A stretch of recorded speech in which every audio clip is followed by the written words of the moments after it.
Hey there, this is Raul, and I'm talking to you today about social media and the impact it can have on your job search. I was surprised to actually go on the internet and Google social media for professionals, and it came up with a ton of other sites that I was unfamiliar with, such as AngelList, which is a startup social media site. There's also one called Beyond.com.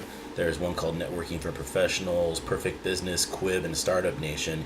Each of them are there for their own purposes and their own different fields, but I was surprised to see how many that existed outside of LinkedIn. So anyway, networking with students and professors and colleagues and other professionals that you know out there is actually very important, and social media has now become probably one of the biggest ways to stay in contact with them. But it's one of those things you kind of have to keep an eye out for because if you put something on Facebook or Twitter and it goes against something that your employer feels is detrimental to their business, it could cost you your job, or it could cost you the actual job if you're going in for an interview. So there's a bunch of different red flags you need to keep an eye out for if you decide to go on social media and put yourself out there. So the questions that were posed in the post was, does your social media presence reflect your interest in your desired field? I'm a psych major, so I want to go out there and help people. So when I post on Facebook, it's usually for purposes to let everybody know that I'm available to help them out, and I try my best not to cuss as much as I used to. I mean, when I first started Facebook, believe me, I was a very opinionated man, talking about a lot of things I liked, didn't like, or whatever, and I don't really do that much anymore. I mean, it's you can post as much as you want about things you don't like, but sometimes things like that aren't going to change. Just is what it is. What changes can you make so that your profile stands out among other job candidates? Well, put keywords out there, things that show that you are interested, not just in your field, but that you have a drive and that you want to go somewhere with it, and not necessarily being vague or being very indecisive about what you want to do. I absolutely know where I want to go in my career, so what I do is I put out keywords, motivated, driven, things like that. And I try my best not to, as I mentioned before, sound very opinionated. And it's very easy out there to access social media. I mean, I know when I first started my job back in 1996, social media didn't exist out there at the time. And the first forms of it, I remember MySpace. People came out with MySpace profiles, and I knew people that got fired on the job because the bosses would check out where they were at if they called out sick, or if they said that they disagreed with the boss, or if they called them any four-letter words. Believe me, it got back to management quick. So changes that you can make to your profile, as I mentioned, be professional, be diligent, don't sound opinionated.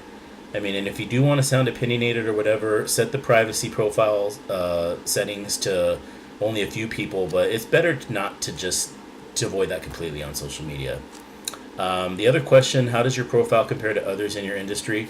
Right now, I'm not in the psychology field.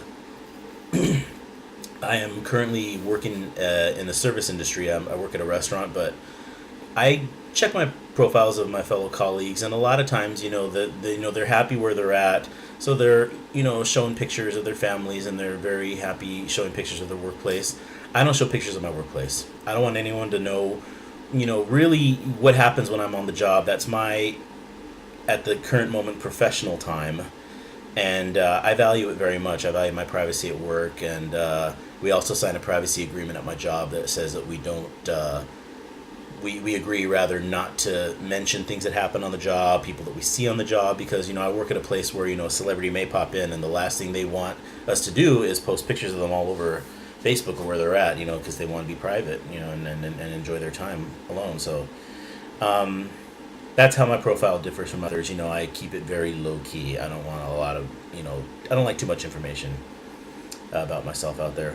And what can you gain by using social media to network or find industry information? Everything.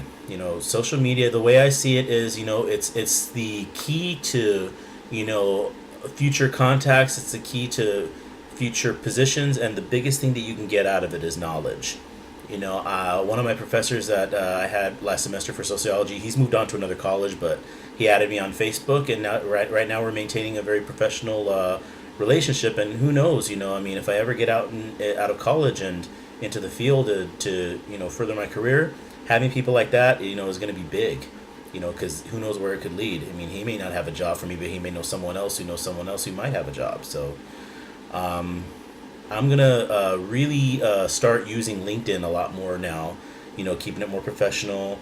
Facebook, I find myself not really on that much anymore. Maybe on Sundays when I watch football, but other than that, I try my best to really limit all opinionated and one-sided talks on Facebook that much now. So that's how I feel social media can help your job search. It can open doors. It can give you more knowledge. It can it can be the key to your future. You just need to know how to work it well, and you need to know how to be professional about it. And if all works out well, it could lead you to your dream job, your dream career, and you just never know. Social media is, it's the future, and the future's here.